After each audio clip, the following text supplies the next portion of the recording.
Chỉ với 7 tỷ 650 triệu, bạn đã sở hữu một căn nhà phố hẻm xe hơi tại đường Ngô Quyền, thành phố Đà Lạt. Vị trí đẹp, khu dân cư an ninh thích hợp ở kết hợp kinh doanh homestay hoặc cho thuê lưu trú. Hẻm xe hơi rộng rãi, di chuyển thuận tiện. Với diện tích là 64 m², ngang 4,6 m, dài 14 m. Nhà 3 tầng, thiết kế hiện đại, nở hậu tài lộc.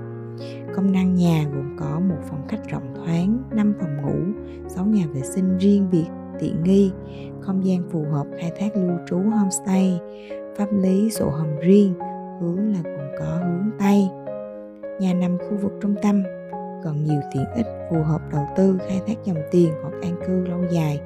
Quý anh chị liên hệ em ngay để xem nhà và làm việc trực tiếp chính chủ ạ. Em xin cảm ơn.